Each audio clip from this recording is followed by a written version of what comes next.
Hey everyone, Arturia has a brand new plugin. This is Mix Drums.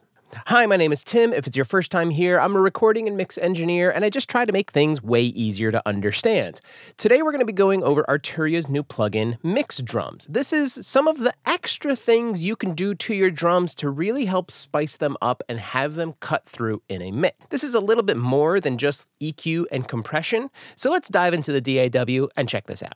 So here we are with a default instance of Arturia's Mix Drums. If you want to jump ahead to the audio examples, you can do so down below with the chapters. But right now, we're going to do a really fast overview of the controls to show you some of the things that this plugin can do. We're probably not going to hit everything because there's a lot going on, but the controls are easy. So when we look at the plugin itself, we can see the very top section is your preset browser and other things that we've seen in Arturia plugins. Here's your output control, your A and your B, preset browser menu. We can see these kinds of things in other plugins. Then underneath that, you have the user interface area, and you can see this right now is set up as a frequency spectrum so that when you hit play, you can see what's going on within the frequency spectrum of your drums.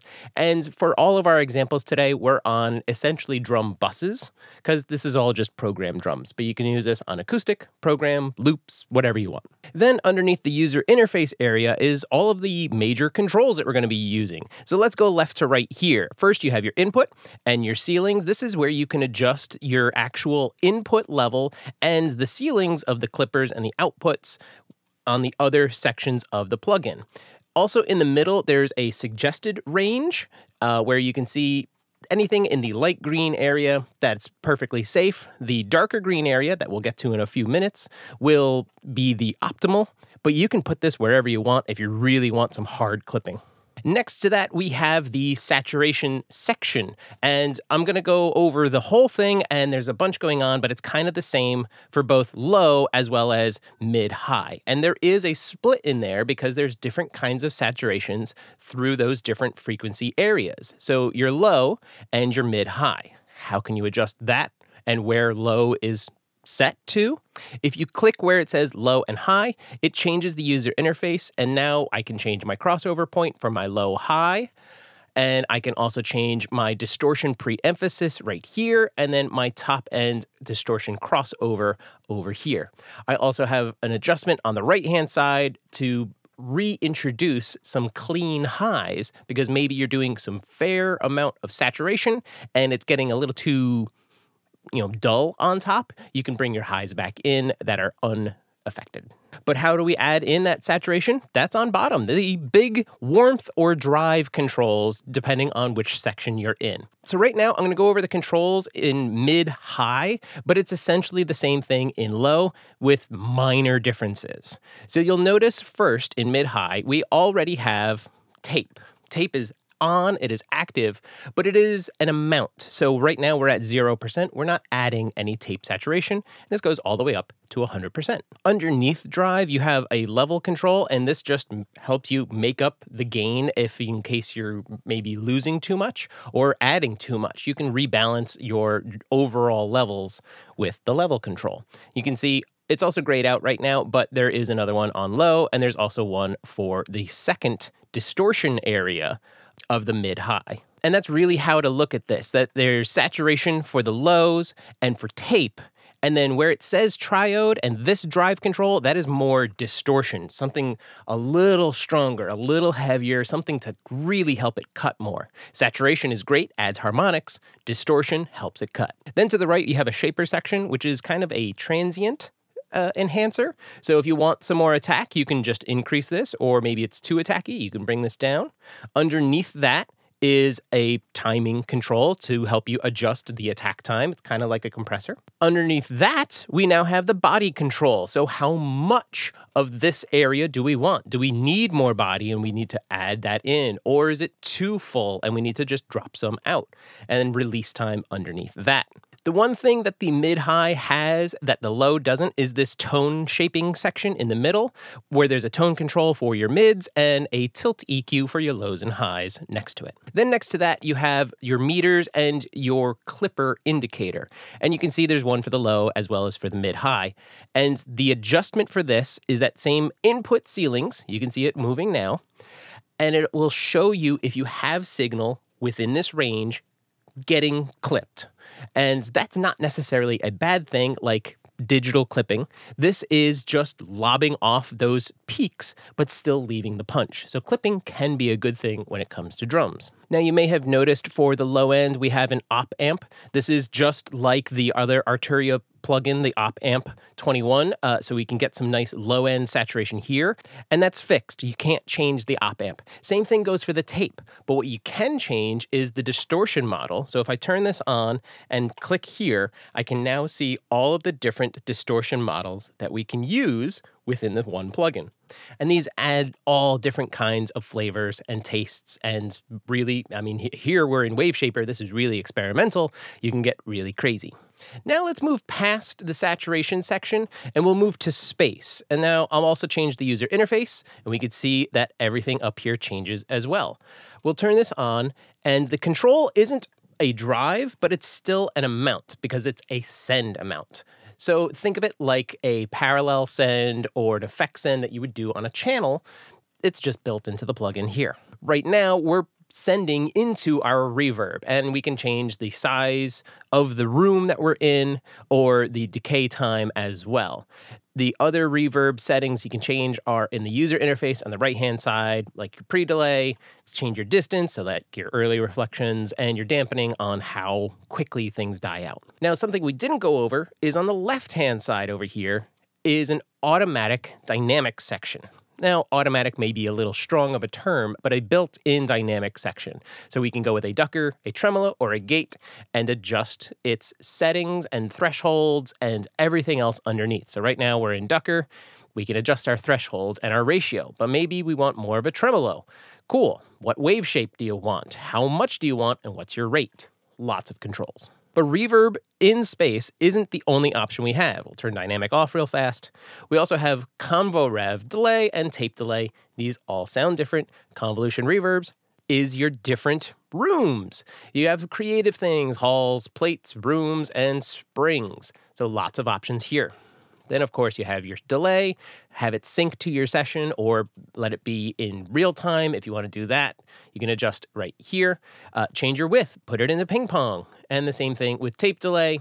You can just drive it a little bit if that's what you want. When you go into your delays, the controls on bottom change to feedback and also the sync timing. So if you want to do things like triplets or dotted notes or just straight time, this is where you change it. Then last but not least is the EQ section. We're just going to click here and you can do kind of rough balance adjustments over here. So you can adjust your mid and high and your lows to do kind of coarse adjustments over here. But if you need to do more fine EQ works here, you can do them in this section.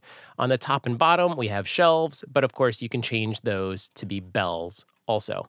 And they're fully customizable. You can have them be really tight. You can have them be really wide. I'm just using the scroll wheel on my mouse to do that.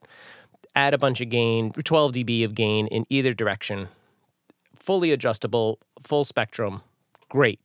The other thing in the EQ section is the noise. So things like vinyl sounds or different instruments. And there's a ton of vinyl sounds, tape hiss, room radio. There's a ton in here if you do want to introduce some ambient noise. The level adjustment is how much you're getting it, and are you doing it pre all of your processing, or are you going to do it post all of your processing?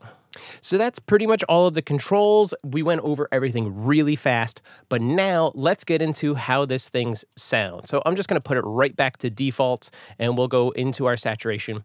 So I have a really cool little set of examples. Right now, I'm just going to very quickly dial something in with the saturation, and on this basic loop, which sounds like this.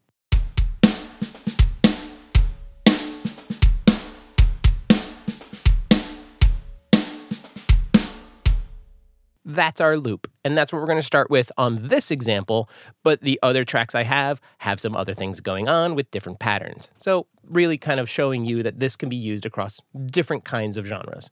But let's have some fun and dial something in real time on these drums right now.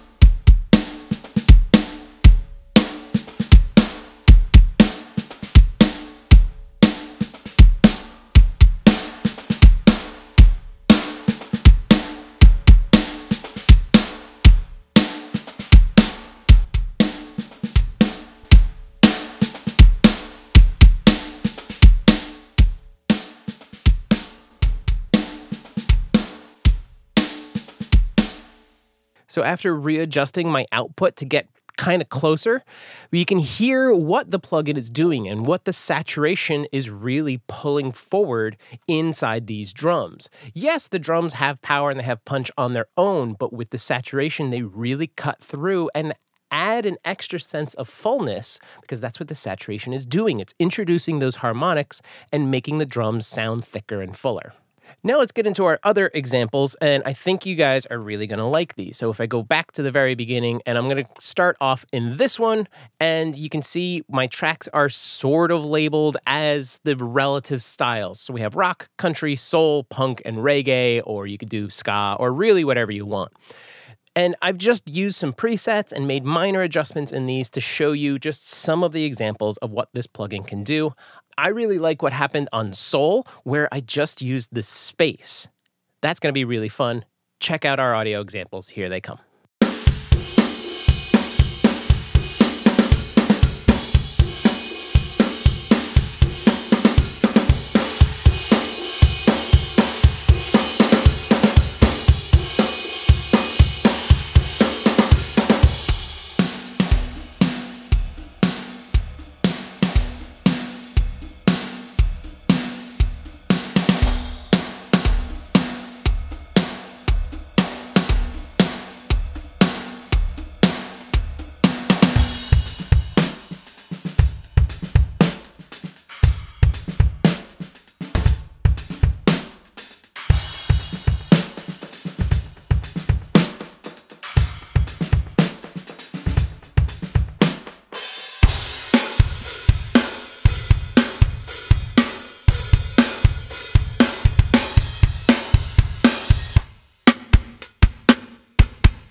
So as you can see, we barely scratched the surface of what mixed drums can do. But like we said in the very beginning of this video, it's all of those little extra processes outside of just your standard EQ and compression that you would do on top of your mixes. This is to help your drums cut through and some of the things that you may not already have, plus giving you the option of having multiple flavors, op amp, tape, and the distortion section, just 3 different kinds of saturation that you can layer up and create 3-dimensional depth inside your mixes. Mix Drums is available right now. Use the link down in the description to pick up your copy today. And until next time, happy mixing. Take care.